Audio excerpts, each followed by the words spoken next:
Oh, how are you? I hope you're really well.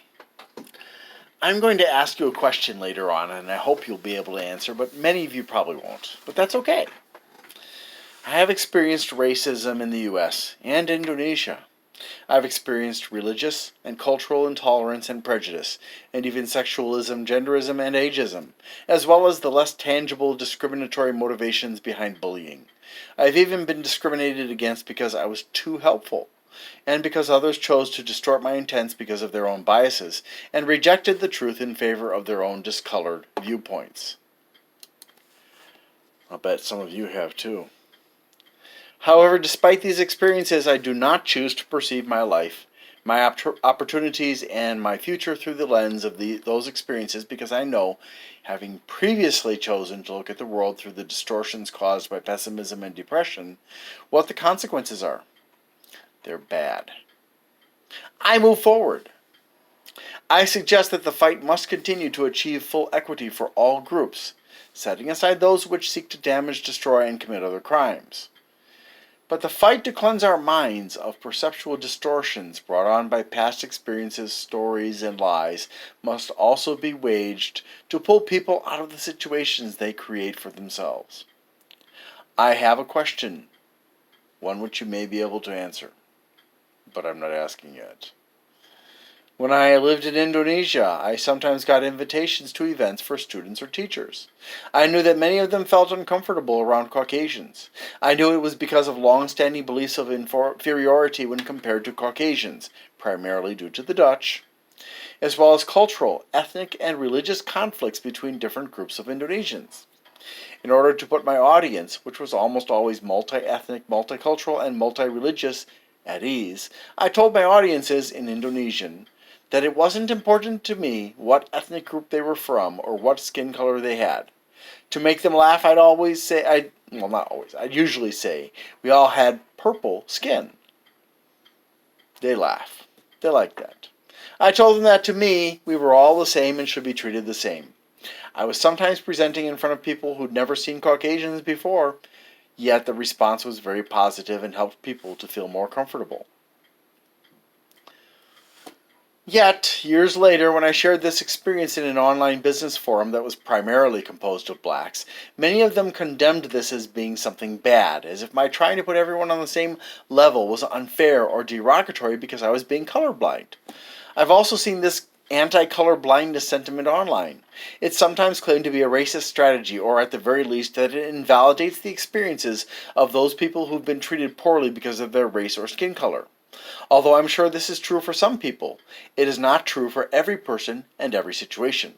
For me, there was no intent then, and there is none now, to invalidate or be racist, and I have to say that intent is not trumped by interpretation, although it is never easy to determine someone's true intent, nor is it easy to convince to convince someone who has chosen the wrong interpretation that they are wrong. I found this reaction mind-boggling in one way, but it makes a certain distorted sense at the same time. Think about it. My best guess is that they feel that by erasing the perception of color, that will take away their power and place in society, which ironically is not as good as it's not really a good one for many of them. I think it's more rooted in the psychological scars caused by racist reactions and behavior, perceptually biased stories, both true and false, and hanging on to certain things that it would be better off to let go of. I would certainly welcome an intelligent, thoughtful, and polite explanation from someone who is black and feels this way, or at least understands this sentiment. Can you help? I don't write this to diminish the very real experiences that some blacks and other minorities have had. There have been some very horrible things done to blacks, Native Americans, Chinese, and other groups, and these things continue to be performed in some places by the police, business owners, and politicians, although it is not, I think, as systemic as some groups and people represent. For example, the activist group excuse me, I'm sorry. For example, the activist group Color of Change deliberately provokes discord and conflict through their website and emails by providing information that mixes fact with fiction, primarily regarding police shootings of blacks. I've been monitoring their emails for some time now and researched several of them to discover that they deliberately distorted the facts and even outright lied to their members. How do I know this? By watching footage by police and witnesses of events that the Color of Change had claimed were police brutality and or police racism. One example was of how they distorted the truth in the case of the Hakeem Littleton shooting, for which Color of Change made several false claims to make the police look bad when in fact Hakeem started shooting first and continued to shoot even after he was tackled to the ground by the black officer he tried to shoot the head of. Another example is of false stories told within families and communities of universal racism by whites against others, despite the fact that there is a huge amount of evidence to the contrary, including people who worked alongside black leaders, and some that still do now. There are many people who are not black who are trying to help, including me. One black acquaintance told me of the myth passed down as fact in her family of the extraction of melanin from murdered black prisoners, that blacks are the only source of melanin, and that mass murdering of black prisoners is periodically performed to get more melanin, which commands a high price on the open market, while it also makes more space in the prison for more blacks. A quick search shows that, yes, melanin is very expensive, but it's available in almost all living organisms, and is generally extracted from plant matter. There are certainly prisoners murdered by people running the prisons, but there are certainly more convict-on-convict murders. The penal system is a horrible one that should be dramatically and drastically changed. Perceptual bias, because of the passing on of false stories as well as legitimate ones, affects their reactions in interracial encounters and puts them at higher risk of being in an escalated situation. I'm not saying it's the only reason, but it plays a significant role in some cases. For example, I have sometimes been mistaken for a store employee because of the clothes that I wear, or was wearing at that time, I should say, or perhaps, hopefully, not hopefully, or perhaps because the person who saw me was confused or frustrated or maybe even lost, I don't know.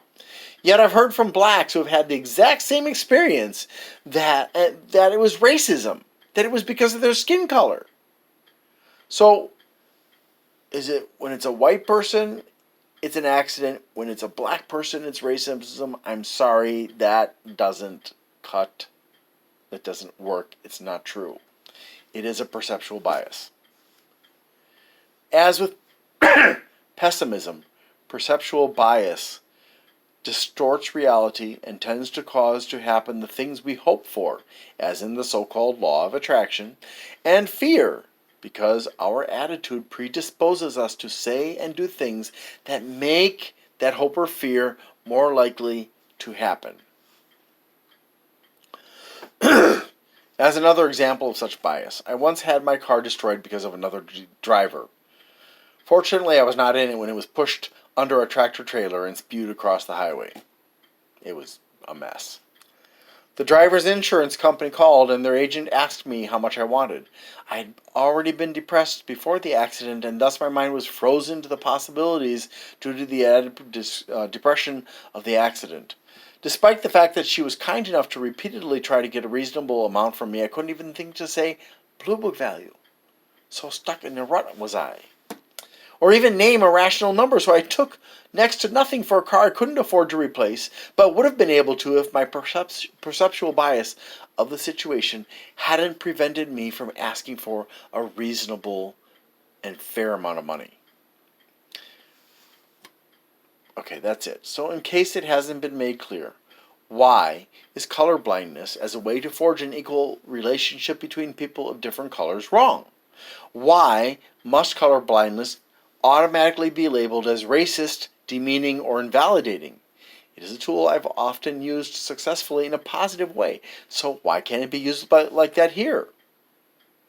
I hope you can help me to understand, and I hope that maybe, hopefully, you can understand a little bit better. Thank you very much for watching, and have a great day.